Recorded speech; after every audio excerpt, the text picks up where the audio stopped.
नमस्ते दोस्तों, आप सभी लोगों का स्वागत है वापस से अपने एक नए लेक्चर के अंदर। तो आज का जो हमारा लेक्चर रहेगा और आने वाले लेक्चर्स भी ऐसा कह सकते हो आप, यहाँ पर जो है ये हमारा होने वाला है मार्वल का paper solution.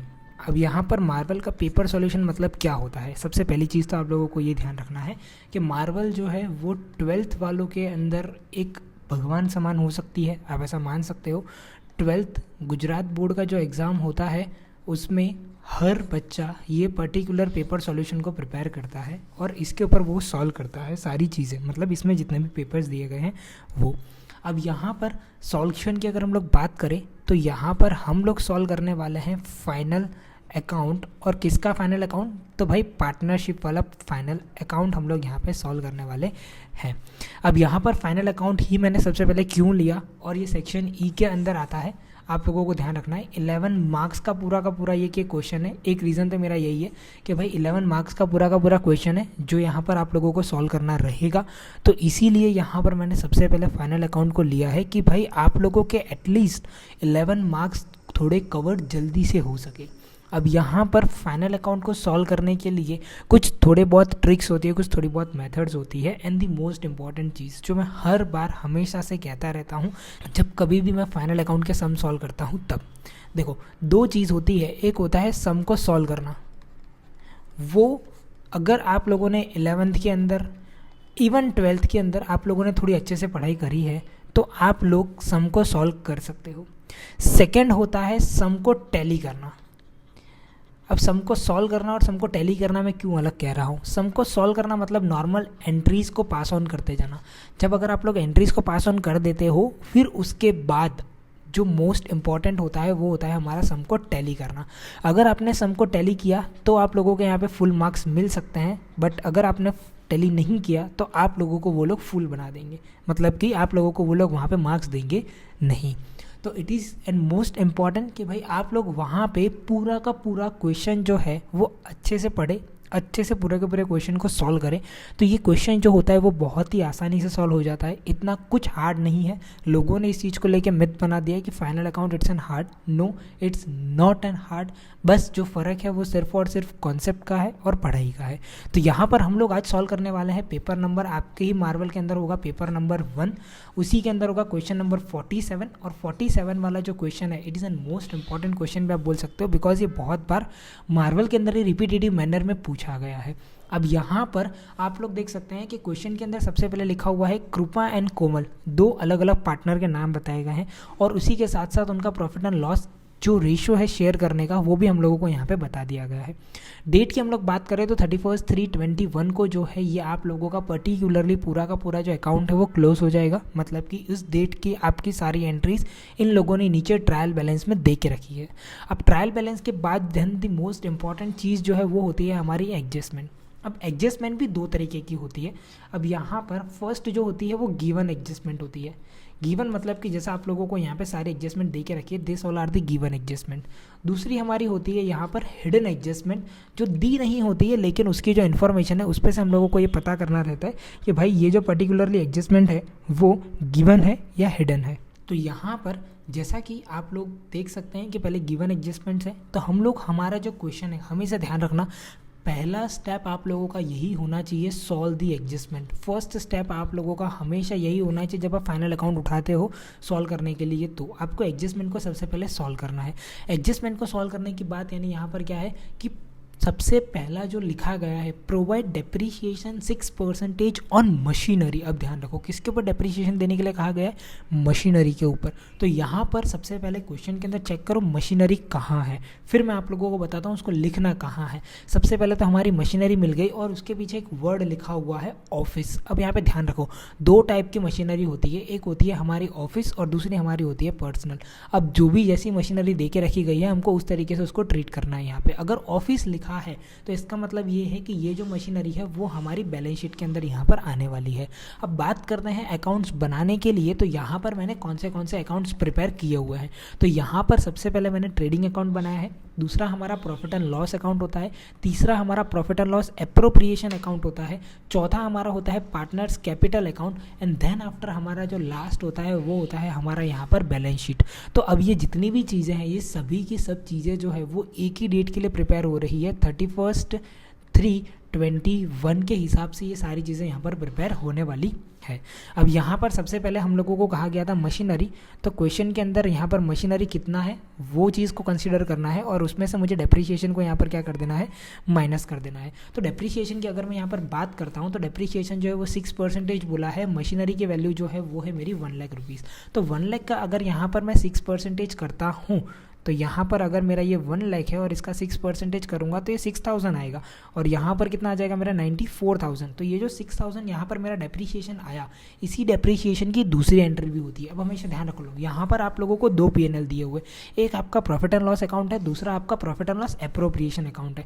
Profit and loss appropriation account basically ये यूज़ होता है हमारा यहाँ पे, आप लोग इसको बोल सकते हो बेसिकली यूज्ड फॉर, इसको किसके लिए यूज़ करना है आप लोगों को, फॉर पार्टनर्स एडजस्टमेंट। पार्टनर्स को लेके जितनी भी चीज़ें हैं, पार्टनर्स की जितनी भी एडजस्टमेंट है वो आप लोग इसके अंदर सॉल्व करोगे, और कंपनी की जितनी भी चीज़ें हैं वो हम लोग यहाँ पे प्रॉफिट एंड लॉस अकाउंट के अंदर सॉल्व करेंगे एज ऑन 31/3/21 के हिसाब से। तो यहाँ पर सबसे पहले तो हम लोगों को डेप्रीशिएशन जो मैंने अभी फाइंड आउट किया है मशीनरी के ऊपर, तो वो चीज़ मुझे यहाँ पे लिख देनी है, डेप्रीशिएशन ऑन मशीनरी यहाँ पर कितना दे के रखा गया था क्वेश्चन के अंदर, 6000 रुपीज़ का डेप्रीशिएशन दिया हुआ है। देन आफ्टर उसके बाद आगे मुझे बोला है 20% ऑन फर्नीचर, फर्नीचर के ऊपर भी 20% है। तो फर्नीचर क्वेश्चन के अंदर यहाँ पे डेबिट साइड में मुझे दे के रखा गया है 10,000 रुपीज़। तो सेम चीज़ फर्नीचर भी जो है वो मेरा बैलेंस शीट के अंदर आ जाएगा यहाँ पे।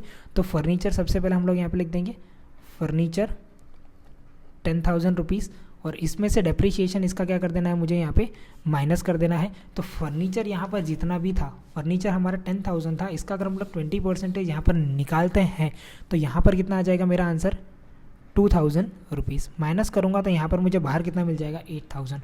और ये जो मुझे यहाँ पे 2,000 मिला है, इसी 2,000 की अगर मैं दूसरी एंट्री कहूँ तो दूसरी एंट्री जो होती है वो हमारी आती है हमारे यहाँ पे प्रॉफिट एंड लॉस अकाउंट के अंदर। तो यहाँ पर सबसे पहले मैं लिखूँगा मेरा डेप्रीशिएशन ऑन फर्नीचर 2,000 रुपीज़। तो ये मेरा हो गया यहाँ पे 2,000 रुपीज़ का डेप्रीशिएशन मैंने फर्नीचर के ऊपर दे दिया। इसके साथ मेरी फर्स्ट एडजस्टमेंट थी वो यहाँ पर होती है फिनिश। सेकंड एडजस्टमेंट में बोला है कि रिटर्न ऑफ करना है मुझे 1,000 रुपीज़ डेटर्स में से एज ए बेड डेट। अब यहाँ पर डेटर्स में से मुझे रिटर्न ऑफ करने के लिए कहा गया है। तो सबसे पहली चीज़, डेटर्स जो होते हैं वो हमेशा मेरे असेट्स ही होते हैं। तो यहाँ पर मैं लिख देता हूँ डेटर्स, और इसमें से रिटर्न ऑफ करने के लिए कहा गया है तो यहाँ पर मेरा आ जाएगा बेड डेट, एडजस्टमेंट वाला था वो। अब जब बेड डेट की बात आती है तो हमेशा ध्यान रखो, प्रॉफिट एंड लॉस अकाउंट के अंदर एक छोटा सा टेबल बनता है जिसको हम लोग बोलते हैं बेड डेट का टैट वाला जो फॉर्मेट होता है वो। तो यहाँ पर आप लोगों को क्वेश्चन के अंदर सबसे पहले तो जो चीज़ें दे के रखी गई होती है उस चीज़ के बेस पे से यहाँ पर आता है TAAT।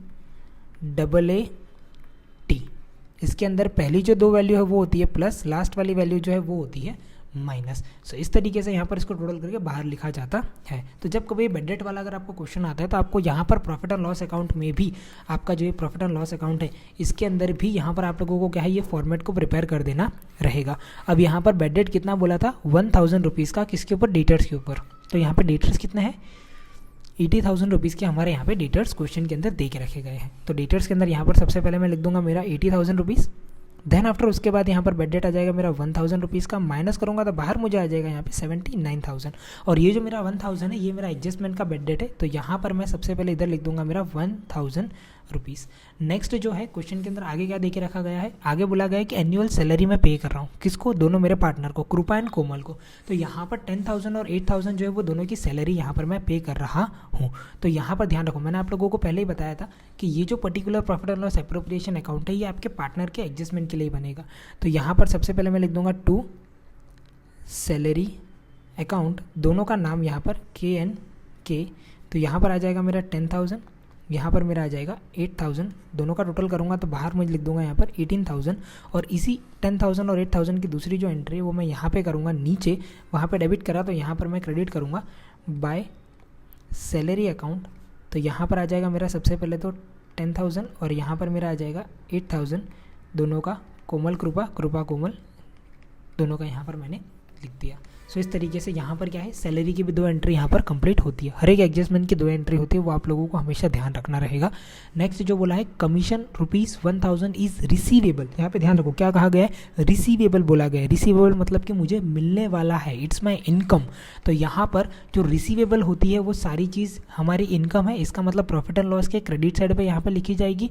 ये जो साइड होता है ये हमारा होता है क्रेडिट साइड, तो यहाँ पर लिखी जाएगी। और दूसरा जो होता है वो हम लिखेंगे हमारे असेट्स के अंदर। क्यों? बिकॉज कि वो रिसीवेबल इनकम है हमारी, इसीलिए। अब यहाँ पर सबसे पहले हम लोग ये चेक कर लेते हैं कि कमीशन कौन सी साइड दिया हुआ है। तो कमीशन भी आप लोग यहाँ पे देख सकते हैं, क्रेडिट साइड में आप लोगों को कमीशन देके रखा है 5,000 रुपीज़ का। तो यहाँ पर मैं सबसे पहले कमीशन की एंट्री कर देता हूँ। यहाँ पर मैं लिख देता हूँ मेरा कमीशन कितना देके रखा गया, मुझे 5,000 रुपीज़ का कमीशन दिया है, प्लस आउटस्टैंडिंग या तो फिर आप बोल सकते हो रिसीवेबल कमीशन। कितना कमीशन मिलने वाला है मुझे, 1,000 रुपीज़ का यहाँ पे कमीशन मिलने वाला है। और टोटल करेंगे तो बाहर आ जाएगा हमारा 6,000 रुपीज़। सो इस तरीके से यहाँ पर आ जाएगा हमारा 5,000 प्लस ये 1,000 रिसीवेबल कमीशन। और जो रिसीवेबल कमीशन था वो हमारी इनकम होगी, मैंने अभी आप लोगों को कहा। तो उस चीज़ को यहाँ पर मैं बैलेंस शीट के अंदर लिख दूंगा, आउटस्टैंडिंग कमीशन रिसीवेबल। यहाँ पर कितना रिसीवेबल होने वाला है वो तो क्लियरली बोला गया था मुझे 1,000 रुपीज़ जो है मुझे कमीशन मिलने वाला है। नेक्स्ट चीज़ आगे क्या बताई गई है मुझे, क्वेश्चन के अंदर कहा गया आउटस्टैंडिंग सैलरी। अब देखो सैलरी जो है वो मुझे पे करनी बाकी है। सैलरी जो होता है वो मेरा एक्सपेंस होता है। तो यहाँ पर सैलरी के अंदर आप लोग देख सकते हैं टोटल सैलरी कितनी दे के रखी गई है, 15,000 रुपीज़ की आपको यहाँ पे टोटल सैलरी दी गई है। तो यहाँ पर सबसे पहले तो क्या करूँगा, मैं सैलरी लिख दूंगा। अब यहाँ पर आ जाएगा सबसे पहले मेरा 2 और यहाँ पर आता है मेरा बाय। हमेशा ध्यान रखना, ये बाय आप लोगों को हर जगह पे लिखना ही रहेगा, 2 सैलरी। और सैलरी जो है वो यहाँ पे कितने की पे करी है हम लोगों ने, यहाँ पे टोटल 15,000 रुपीज़ की सैलरी पे करी गई है अभी तक में। यानी ध्यान रखो पूरे साल की 15,000 सैलरी। ऐसी कौन सी कंपनी और ऐसा ये तो क्या ही काम करते हैं जो 15,000 ही सैलरी दे रहे हैं। प्लस यहाँ पर क्या बोला गया था, आउटस्टैंडिंग सैलरी, मतलब अभी और सैलरी पे करने के लिए बाकी है, वो चीज़ को हम लोग यहाँ पर क्या कर देंगे, प्लस कर देंगे। कितनी सैलरी बाकी है, 6,000 रुपये की सैलरी जो है वो अभी भी पे करनी यहाँ पर बाकी है। तो 15 + 6 करेंगे तो यहाँ पर कितना आ जाएगा हमारा 21,000 आ जाएगा। और यही 6,000 की हमको क्या करनी है, दूसरी एंट्री करनी है। क्यों? बिकॉज ये आउटस्टैंडिंग सैलरी, अभी ये सैलरी मुझे पे करनी बाकी है, इसीलिए। तो यहाँ पर हमारी क्या होगी, लायबिलिटी हो जाएगी ये आउटस्टैंडिंग सैलरी को लिख दूंगा मैं यहाँ पे मेरी लायबिलिटी साइड। कितनी सैलरी पे करनी बाकी है मेरी यहाँ पर, तो टोटली 6,000 रुपीज़ की जो है वो मुझे सैलरी पे करनी यहाँ पे बाकी है। तो यहाँ पर ये जो 6,000 रुपीज़ है सैलरी पे करनी बाकी है, इसकी भी टोटल मैंने 2 एंट्री यहाँ पे कर दी है। अब यहाँ पे क्वेश्चन के अंदर जो जो इन्फॉर्मेशन दे के रखी गई है वो सारी इन्फॉर्मेशन को क्या करना है, हम लोगों को यहाँ पे सॉल्व करना है। अब इन्फॉर्मेशन की अगर मैं यहाँ पे बात करूँ तो आपको सबसे पहले लिख के दिया है आपका ड्राइंग। अब देखो ड्राइंग जो होता है ना वो हमारा, या तो फिर आप बोल सकते हो कोई भी पार्टनर है भाई। ड्राइंग जो है वो क्या है, एक सीधी सी बात है। ड्राइंग मतलब कि कोई भी पार्टनर ने या किसी भी इंसान ने कंपनी में से कुछ भी पैसा उठाया वो ड्राइंग कंसीडर होता है। तो यहाँ पे ड्राइंग जो है वो हमारे लिए क्या है, हमारा एक्सपेंस है, इसीलिए उसको हम लोगों ने डेबिट साइड पे लिखा हुआ है। अब ये पार्टनर का ड्राइंग है 10,000 का, तो यहाँ पर पार्टनर कैपिटल करके एक अकाउंट बनाया हुआ था मैंने। तो यहाँ पर इन्हीं के अकाउंट के अंदर यहाँ पे सबसे पहले तो देखो डेट लिखा है। तो डेट हमेशा ध्यान रखो, आप लोगों को यहाँ पर क्लोजिंग डेट ही लिखनी रहेगी और वही डेट आप लोगों को हर बार पूरी जितनी भी एंट्री होती है उसके अंदर ये सारी डेट जो है वो फॉलो होती रहेगी। तो यहाँ पर सबसे पहले आ जाएगा मेरा 2। अब यहाँ पर क्या लिखूंगा मैं, मेरा ड्राइंग अकाउंट। अब देखो ड्राइंग भी यहाँ पर कितना पे करने के लिए बोला गया है, 10,000 का, और यहाँ पर भी कितना आ जाएगा हमारा 10,000 का ड्राइंग आ जाएगा। सो 10,000 के ड्राइंग को दोनों को यहाँ पे लिखने के बाद नेक्स्ट जो है वो मुझे क्या बोला गया था, lease hold building, the most important चीज़। देखो सबसे पहली चीज़ यहाँ पे वर्ड लिखा है लीज होल्ड। लीज होल्ड का मतलब क्या होता है कि भाई कोई भी प्रॉपर्टी को मैंने रेंट पे लेना। अब यहाँ पर रेंट पे लिया है, इसका मतलब क्या है कि ये प्रॉपर्टी मेरी नहीं है, किसी और की है। तो जब कभी भी आप कोई भी प्रॉपर्टी रेंट पे लेते हो तो इसके ऊपर आपको क्या करना रहता है, आपको रिटर्न ऑफ करना है इस पर्टिकुलर जितना भी प्रॉपर्टी है उसको। यहाँ पर आप लोगों को बिल्डिंग वर्ड देख के डेप्रिसिएशन देना नहीं है, और आप लोगों का डेप्रिसिएशन लिखोगे तो वो चीज़ गलत हो जाएगी। क्यों? बिकॉज ये लीज होल्ड है। लीज होल्ड मतलब होता है आपने किसी से रेंट पे ली है, कोई ओनर अलग है, उसने आपको थोड़े टाइम पे यूज़ करने के लिए दिए, देन आफ्टर उसके बाद क्या होगा, ये प्रॉपर्टी आपको उसे सबमिट कर देनी रहेगी। तो यहाँ पे कितने साल का लीज है, टोटल 10 ईयर का यहाँ पे क्या है, ये लीज है। कितने क्या लीज है, 1,20,000 रुपीज़ का यहाँ पे बिल्डिंग जो है वो मैंने लीज पे लिया हुआ है। तो यहाँ पर मैं क्या करूँगा, 1,20,000 रुपीज़ का जो मैंने लीज पे लिया हुआ बिल्डिंग है उसकी एंट्री मैं सबसे पहले तो मैं क्या करूँगा, मेरे बैलेंस शीट के अंदर करूँगा। तो यहाँ पर मैं लिखता हूँ लीज होल्ड बिल्डिंग कितने की है, 1,20,000 रुपये की ये बिल्डिंग है। इसको मेरे को क्या करना है, रिटर्न ऑफ करना है। तो यहाँ पे रिटर्न ऑफ इसको मैं किस तरीके से करूँगा, तो रिटर्न ऑफ करने के लिए हमेशा ध्यान रखो कितने साल की ये बिल्डिंग है। तो यहाँ पर 1,20,000 रुपये की है, टोटल 10 साल की ये बिल्डिंग है। तो यहाँ पर 12,000 रुपये जो है वो एवरी ईयर क्या करना पड़ेगा, मुझे यहाँ पे इसको रिटर्न ऑफ करना पड़ेगा। और जो आंसर आएगा वो मेरे यहाँ पर कितना आ जाएगा, 1,08,000 रुपीज़। सो 1,20,000 में से 12,000 जब मैं माइनस करूँगा तो 1,08,000 आंसर आएगा। और हमेशा ध्यान रखो यहाँ पर ये जो प्रॉपर्टी है ये आपकी नहीं है। तो यहाँ पर जो मैंने रिटर्न ऑफ करा इसकी भी मुझे दूसरी एंट्री करनी पड़ेगी। तो इसकी एंट्री कहाँ पर होगी, ये मेरा एक्सपेंस हो रहा है यहाँ पर। तो मैं यहाँ पे डेप्रिसिएशन के नीचे लिख दूंगा return of lease hold building. अब यहाँ पर रिटर्न ऑफ मैं कितना कर रहा हूँ, 12,000 रुपये से मैं इसको क्या कर रहा हूँ, यहाँ पे रिटर्न ऑफ कर रहा हूँ। सो इस तरीके से यहाँ पर आपका ये जो पर्टिकुलर पोर्शन हुआ ना, ये आपका कौन सी चीज़ का हुआ, ये जो था ये आपका था यहाँ पे हिडन एडजस्टमेंट। क्यों, यहाँ पर आप लोगों को कुछ भी चीज़ कही गई नहीं है बट फिर भी मुझे यहाँ पर क्या है, इसको रिटर्न ऑफ करना पड़ेगा। देन उसके बाद आगे मुझे बोला गया है मशीनरी, जो मैंने ऑलरेडी सॉल्व कर दिया है यहाँ पे। अब उसके बाद है मेरा डिस्काउंट अलाउड। अब देखो डिस्काउंट अलाउ जो होता है वो हमारा सीधा सा एक्सपेंस है। डिस्काउंट अलाउ कितने का है, 700 रुपये का मैंने यहाँ पे डिस्काउंट अलाउ किया है। तो यहाँ पर प्रॉफिट एंड लॉस अकाउंट के अंदर यहाँ पर मैं लिखूंगा सबसे पहले मेरा डिस्काउंट अलाउड, कितने का डिस्काउंट अलाउड करा है यहाँ पर मैंने, 700 रुपीज़ का जो है वो मैंने यहाँ पे डिस्काउंट दिया है। देन आफ्टर उसके बाद नेक्स्ट जो है वो मुझे क्या बोला गया, डेटर्स, मैंने ऑलरेडी लिख दिया। कैरेज आउटवर्ड, अब यहाँ पे ध्यान रखो कैरेज इनवर्ड होता है तो हम लोग उसे किस में लिखते हैं, ट्रेडिंग में। बट यहाँ पर कैरेज आउटवर्ड है तो हम लोग उसको किस में लेंगे, प्रॉफिट एंड लॉस अकाउंट के अंदर हम लोग उसको यहाँ पे लिखेंगे। तो यहाँ पर आ जाएगा हमारा कैरेज आउटवर्ड, कितने से कैरेज आउटवर्ड यहाँ पे क्वेश्चन के अंदर देके रखा गया है। तो कैरेज आउटवर्ड जो है वो यहाँ पे 2,400 रुपये का हम लोगों को कैरेज आउटवर्ड यहाँ पे दिया गया है। तो यहाँ पे 2,400 का मैंने यहाँ पे क्या करा, कैरेज आउटवर्ड लिख दिया। कैरेज आउटवर्ड के बाद नेक्स्ट जो है वो मुझे यहाँ पर क्या देके रखा गया है, फर्नीचर एंड फिक्सर्स। तो यहाँ पर फर्नीचर का एंट्री हो चुका है, सैलरी का एंट्री हो चुका है। बेड डेट यहाँ पर मुझे लिखना है। देखो बेड डेट यहाँ पर कौन सा, ये ट्रायल बैलेंस वाला बेड डेट यहाँ पर ये है। ये जो बेड डेट है ये कौन सा बेड डेट है, ट्रायल बैलेंस वाला है। तो यहाँ पर क्वेश्चन के अंदर मैंने फॉर्मेट बनाया था, देखो TAAT। तो यहाँ पर टी जो होता है वो ट्रायल बैलेंस होता है। तो यहाँ पर बेड डेट मुझे कितना देके रखा गया क्वेश्चन के अंदर, 2,400 रुपये का मुझे यहाँ पर बेड डेट दिया गया है। तो यहाँ पर मैं क्या करूँगा, लिख दूंगा 2,400 जो है वो मेरा यहाँ पर क्या हो जाएगा, बेड डेट हो जाएगा, जो मुझे प्लस करना रहेगा।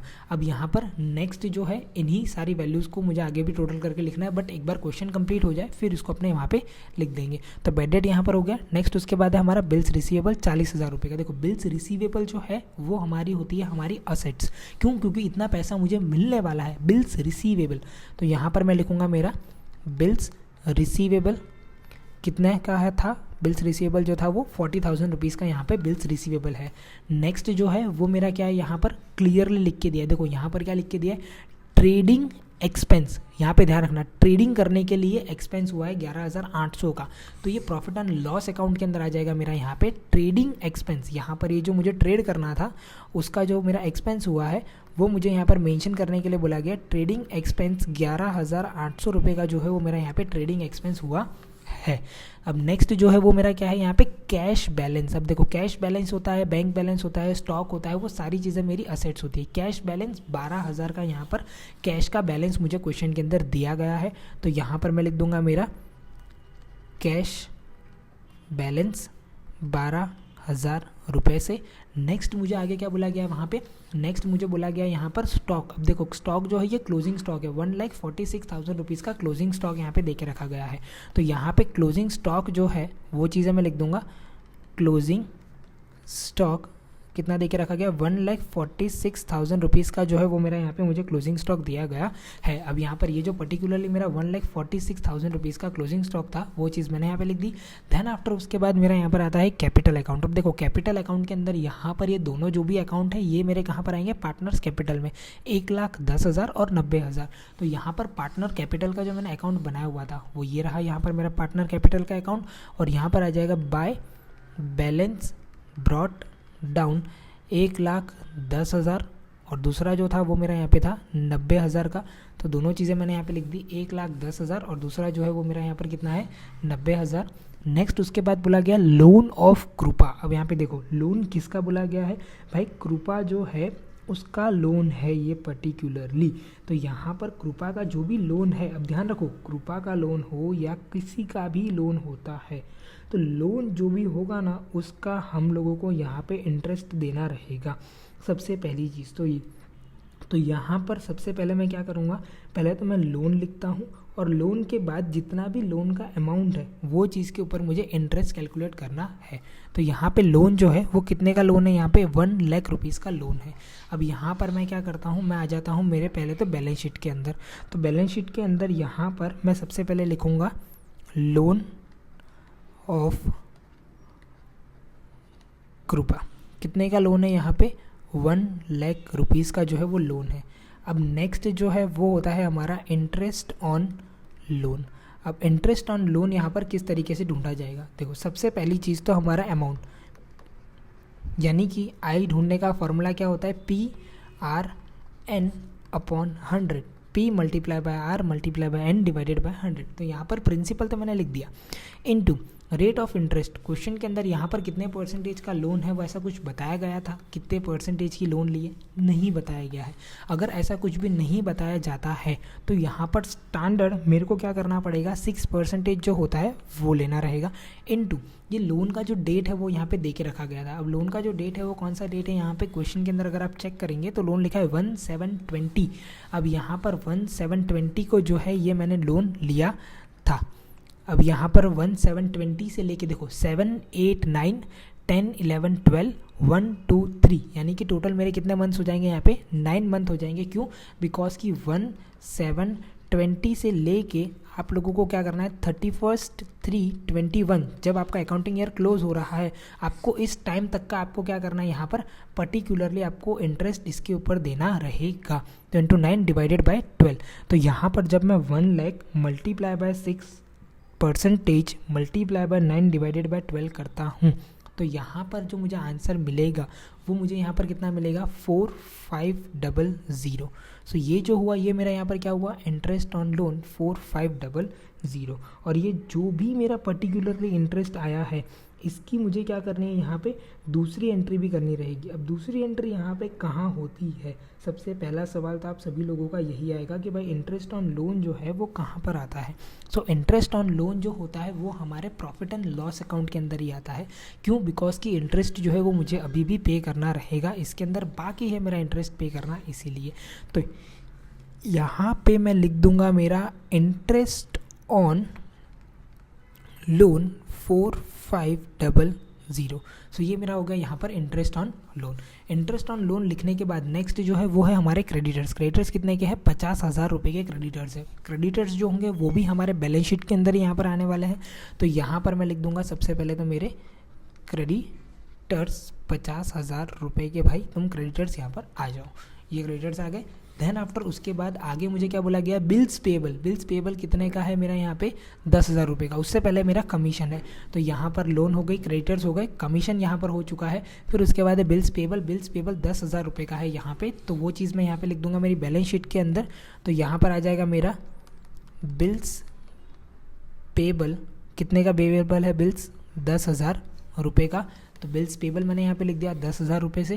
देन आफ्टर उसके बाद trading account, the most important चीज़, देखो ट्रेडिंग अकाउंट यानी कि ट्रायल बैलेंस के अंदर ये जो पर्टिकुलरली आपका ट्रेडिंग अकाउंट होता है इसका बैलेंस आप लोगों को यहाँ पे निकाल के दे दिया है। क्रेडिट साइड पर इसका बैलेंस आ रहा है 1,94,500 रुपीज़ का। तो आपको ये जो साइड बैलेंस दिया है वही साइड आपको प्रॉफिट एंड लॉस अकाउंट के अंदर भी लिख देना है, हेडिंग डाल के बाय ट्रेडिंग अकाउंट 1,94,500 रुपीज़ से आप लोगों को यहाँ पर क्या है डायरेक्टली इसकी पूरी की पूरी जो अमाउंट है वो लिख दिया है 1,94,500 से।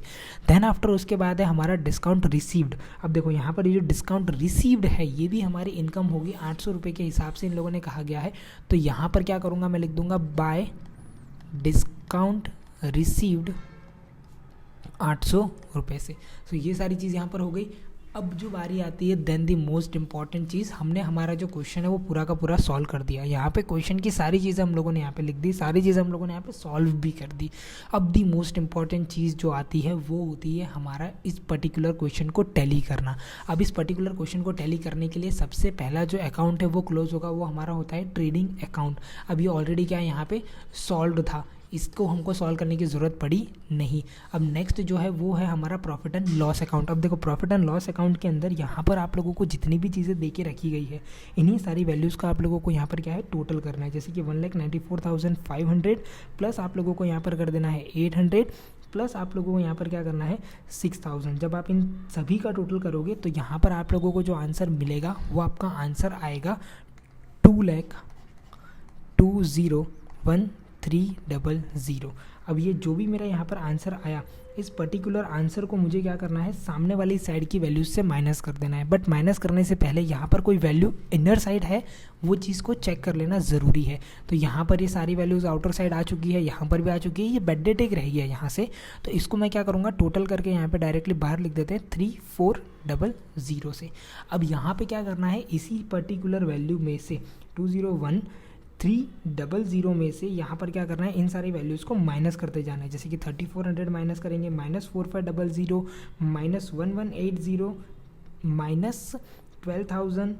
फिर उसके बाद आगे और चीज़ें माइनस करनी है, जैसे कि 12,000 माइनस किया, फिर उसके बाद यहाँ पे 2,000, -6,000, -2,400, -700, माइनस यहाँ पर आगे और ऊपर क्या है, यहाँ पर आगे है मेरा सैलरी 21,000 का। तो यहाँ पर मुझे आंसर जो है वो मुझे मिलेगा यहाँ पर 1,37,500 रुपीज़ का जो है वो मुझे यहाँ पर क्या मिल जाएगा टू नेट प्रॉफिट। और ये जो भी मुझे यहाँ पे नेट प्रॉफिट मिला है यहाँ पर का टोटल भी वही सेम रहेगा 2,01,300। इसमें से सारी वैल्यू को माइनस करा है मैंने। और ये जो भी मेरा नेट प्रॉफिट यहाँ पे रहेगा, इसी पर्टिकुलर नेट प्रॉफिट को अब मुझे क्या करना है मेरे profit and loss appropriation account में ले जाना है। तो यहाँ पर वहाँ पे डेबिट हुआ था तो यहाँ पर क्या करेंगे हम लोग क्रेडिट कर देंगे। तो यहाँ पे मैं सबसे पहले लिख दूंगा by profit and loss account, और यहाँ पर कितना आ जाएगा मेरा जितना भी मेरा वहाँ पे प्रॉफिट एंड लॉस था वो, तो 1,37,500 यहाँ पर आ जाएगा। ये टोटल करूँगा तो ये सेम ही रहेगा 1,37,500। इस साइड भी टोटल क्या आ जाएगा यहाँ पे सेम आ जाएगा 1,37,500। और इसमें से अब मुझे क्या करना है यहाँ पर इसके अंदर से मुझे यहाँ पे माइनस करना है मेरा 18,000 को।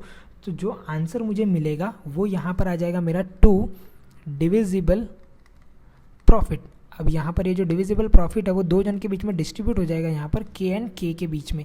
अब के एंड के बीच में कौन से रेशो में डिस्ट्रीब्यूट होगा, तो 3:2 के अंदर यहाँ पर क्या है इसको डिस्ट्रीब्यूट करना रहेगा। तो यहाँ पर जो आंसर है वो यहाँ पर मुझे कितना मिला 119,500। ये क्या हो गया मेरा यहाँ पे पर्टिकुलरली इसका अमाउंट आ गया। अब इसको क्या करना है मुझे डिवाइड करना है या इन रेशियो के अंदर डिस्ट्रीब्यूट करना है। सो इंटू 3 डिवाइडेड बाय आप लोगों को क्या कर देना है सबसे पहले तो 5। तो आपका पहले वाले का आंसर मिल जाएगा 71700। अब यहाँ पर दूसरे वाले का आंसर भी आप लोगों को इसी तरीके से फाइंड आउट करना रहेगा।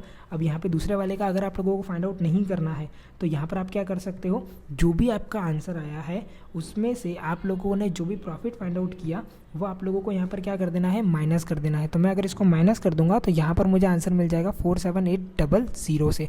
और ये दोनों चीज़ यहाँ पर क्या हुई है डेबिट हुई है, तो सामने वाली साइड जाएगी तो यहाँ पर क्या हो जाएगी ये क्रेडिट हो जाएगी। अब क्रेडिट करते समय यहाँ पर हम लोग क्या लिखेंगे वही चीज़ वापस से लिखनी है बाय प्रॉफिट एंड लॉस। यहाँ पर क्या आ जाएगा एप्रोप्रिएशन अकाउंट। अब यहाँ पर सबसे पहले में आएगा 71700 और यहाँ पर कितना आ जाएगा 47800। अब यहाँ पर 47800 प्लस उसके अंदर क्या करना है ऊपर की जो दोनों चीज़ देके रखी गई थी वो 90,000 प्लस यहाँ पर कितना आ जाएगा मेरा 8,000। तो यहाँ पर जो आंसर मुझे मिलेगा वो मेरा आंसर कितना हो जाएगा मेरा यहाँ पे 1,45,800 में से। अब यहाँ पर मुझे क्या करना है इस वैल्यूज़ को माइनस कर देना है। तो यहाँ पर भी मेरा कितना आ जाएगा 1,45,800 में से यहाँ पर 10,000 को क्या करूँगा मैं माइनस 10,000 यहाँ पे करूँगा।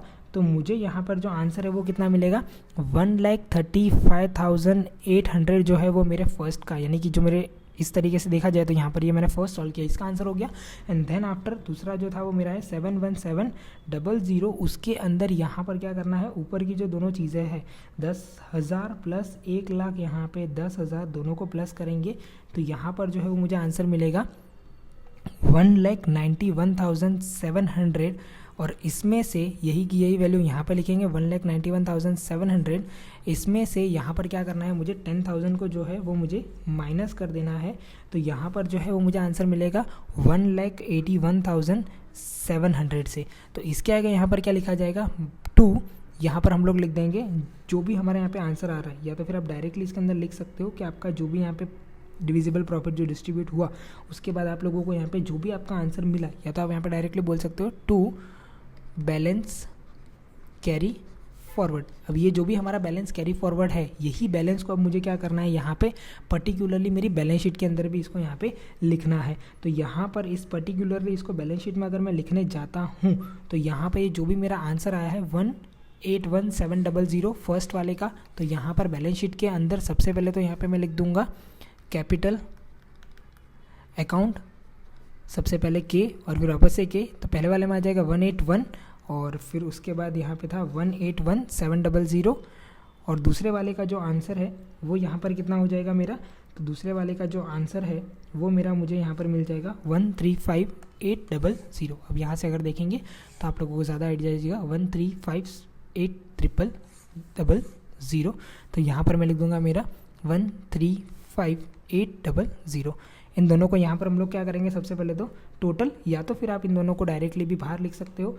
तो अगर मुझे इन लोगों दोनों का टोटल करना है यहाँ पे, तो इन दोनों का टोटल करने के लिए दोनों की वैल्यू पहले तो और फिर प्लस 135,800 को जब यहाँ पर मैं अगर टोटल करूँगा तो मुझे यहाँ पर आंसर मिल जाएगा मेरा 31,7500।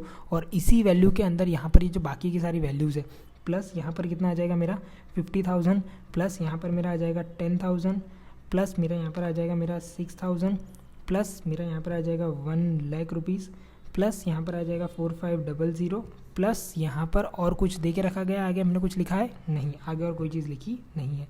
सो इसका टोटल करेंगे तो यहाँ पर आ जाएगा हमारा 4,88,000, जो हमारा लाइबिलिटी साइड का टोटल आ रहा है यहाँ पे 4,88,000 रुपीज़ का, वही टोटल यहाँ पर भी आएगा फॉर श्योर 4,88,000 रुपीज़ का। अब 4,88,000 में से आगे हम लोगों को यहाँ पर क्या कर देना है, अब ये सारी जो बाकी की वैल्यूज़ है उन सबको यहाँ पर आप लोग माइनस करके देख लीजिए, या तो फिर इन सबको प्लस भी कर सकते हो।